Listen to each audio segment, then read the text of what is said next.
Sectional overhead doors are pretty standard in their design. This one in particular, you can see the separation, 4 distinct sections with glass at the top, connecting hinges in the center and on each side.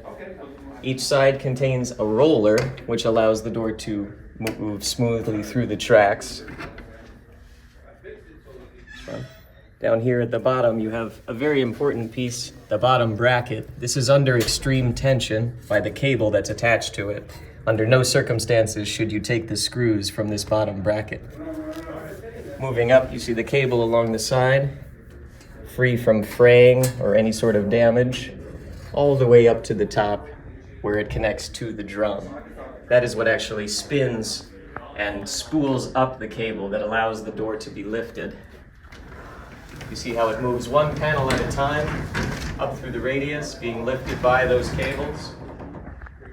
Smoothly operating by hand, not jumping away from me, not falling. The most important part of a sectional overhead door is, of course, the spring.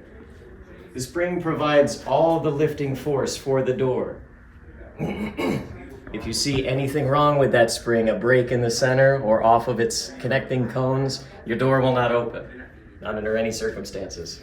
Some doors, especially larger doors, will have a support structure like this metal piece across the top. It is supporting the glass section in this case. That may be necessary on all section pieces for larger doors.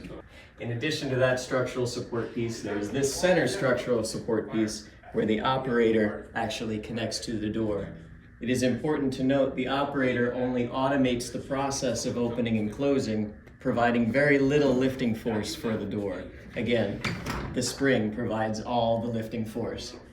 The back of the machine, attached directly to the ceiling, we call the power head or motor unit.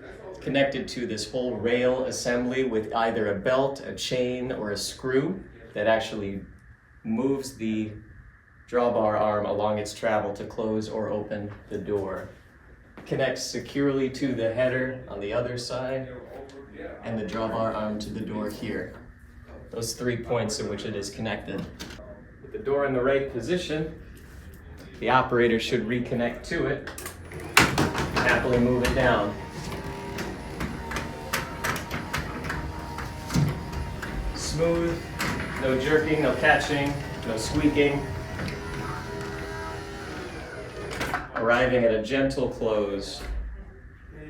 It's the normal operation. Sectional overhead doors, especially those going to the outside, will have some kind of gasket seal to keep weather and insects and creatures out. This often becomes damaged throughout its life and can often be replaced, although there are many types of weather seal. So it's probably best to contact a professional to get it done properly. When trying to replace a piece, getting a piece with you to bring to the distributor is often a good choice. Garage door openers installed after the early 90s will have some kind of reversal sensor so that when anything passes underneath the door will reverse its motion and not continue to go down underneath it. It will often look like this and have some sort of LED sensor to indicate to you whether or not the sensors are aligned. You see, if I put my hand in front of this one, the red light begins to blink. That means it is obstructed. If I take it away, red light is solid and the sensor is good to go. If the sensor becomes bent, it will no longer function properly and the door will not close for you. Ensure these sensors are always aligned and the door will close with no issue. If you find yourself concerned about the condition of your door, maybe the noises it makes or the behavior that it engages in, you can get yourself some peace of mind by calling us and scheduling some preventative maintenance inspections, just so you can hear it straight from the horse's mouth that everything is as it should be and we can anticipate some future problems before they arise.